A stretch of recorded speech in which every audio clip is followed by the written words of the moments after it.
Chapter 2. The Magical Book. The vacation was coming to an end. The school would reopen in a week. Harish was watching TV when he heard his mother shout from the other room.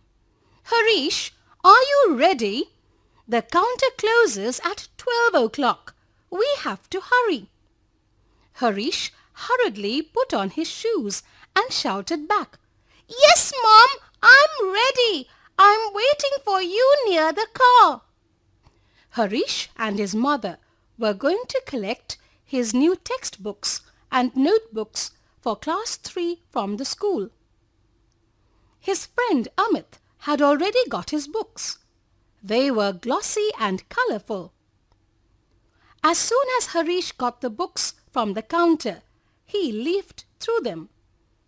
The pages were so crisp and neat.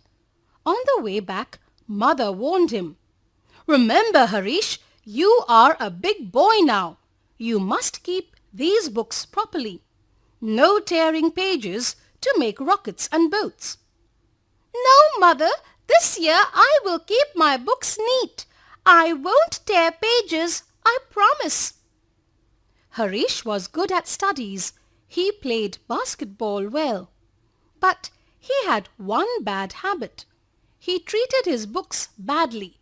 He would tear their pages, touch them with dirty hands, throw them around, and often misplace them. His parents and teachers scolded him several times for this, but he did not listen. His mother hoped that at least this year he would be more careful. The school reopened and classes began. Harish proudly carried his new books to school. But just 2 months into the school term, all the books were looking different. The English notebook had no cover. Mathematics had many pages missing. The Hindi textbook was torn. Harish's mother got angry, seeing the pathetic shape of his books. She decided to teach him a lesson. She went to see Harish's English teacher, Mrs. Jaya, and they thought of a plan. On Monday morning, Harish was getting ready for school. "Mother, did you see my English notebook? I have a test today." "No, Harish.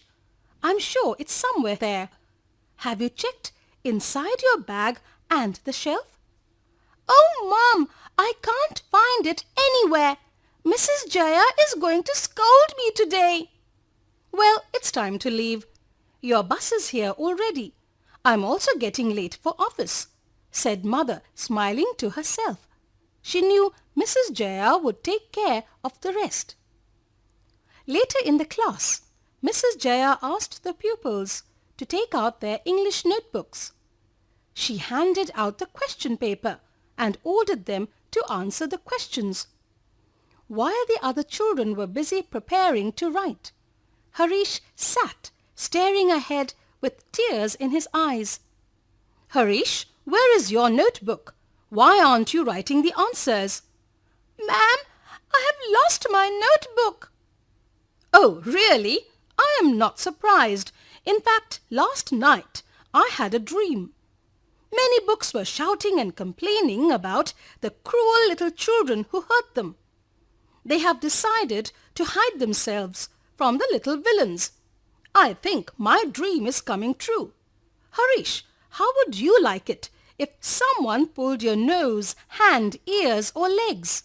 Wouldn't it hurt? Your books feel the same when you tear them." Harish thought for a few moments.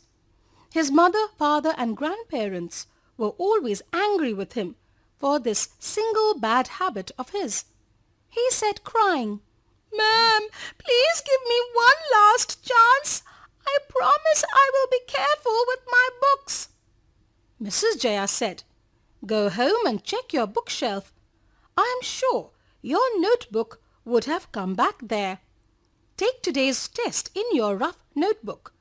Remember, don't ever tear pages from your books or keep them dirty." Harish had learnt a lesson. Harish was surprised when he reached home. The English notebook was right there on the shelf. How did he miss it in the morning? Had Mrs. Jaya's dream come true?